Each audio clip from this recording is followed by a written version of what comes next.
Hey Ma, do you know what burst my bubble? What bursts your bubble, Andrew? Anxiety. So I just went to a restaurant with Dad.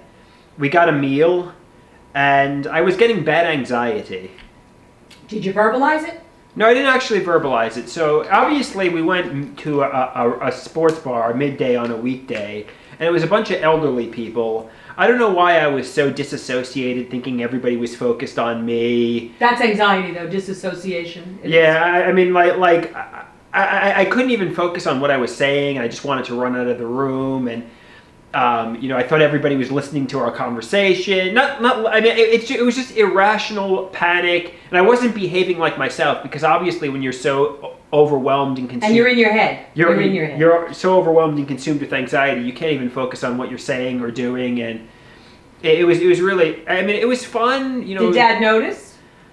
I mean, how could he not? I wasn't behaving like myself, but he didn't. If he noticed, he didn't care. You know what I mean? He didn't say anything. He didn't say anything. I mean, because like he was like, oh, let's get the dessert menu. And you wanted to just get. I wanted to get the hell out of that. Yeah. I mean, but yeah. Did the anxiety dissipate once you left?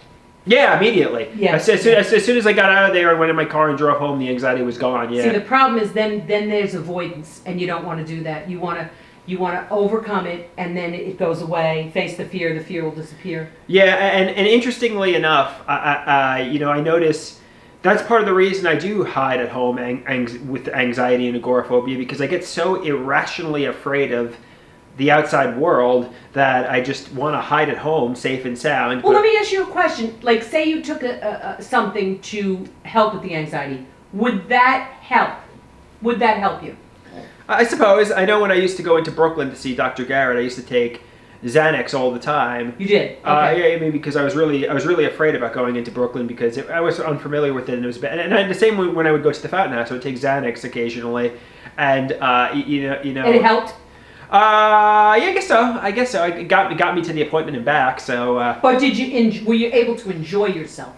That's the key. I noticed when I used to go to Dr. Garrett at SUNY Downstate, I used to just really be anxious and just it felt like I was never really comfortable doing that. I mean, I was always very anxious going to Dr. Garrett in Brooklyn. Well, that's a tough subway commute for anybody. Yeah. Anybody. And even during my college years, when I was going to Stony Brook University, I was always, after the train ride, I was always very awkward and uncomfortable and anxious. So I'm just. Do you think anybody's really super comfortable? No, I mean, there are some people that are more outgoing and comfortable. I was just disassociated, anxious, put on a blank expression, trying to hide, trying to run from socialization. I was like really bad. You know what I mean? I remember the teachings of anxiety are desensitization. Mm-hmm. Like, if you did the train every single day, the same thing every single day, they say that you'll start to desensitize and it'll stop feeling so anxious. Right. Do you think that's true? I think it's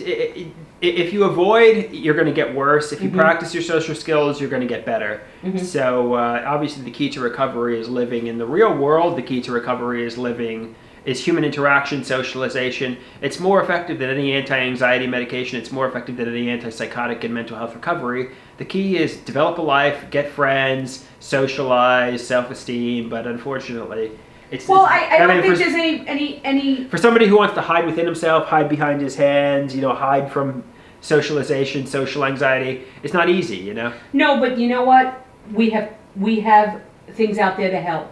There's CBD oil, there's anti-anxiety medicines. Get over the hump. I remember this one group saying, for people that really, really struggled, use the medication when you need it. And then once you get to the point that you want to get, wean yourself off because you really don't need it. But to get to that point where you're out there putting yourself out there so you can desensitize, utilize it, because otherwise you won't move. It'll freeze you. You don't want to be sitting in your room in solitude for years. And that is what it is.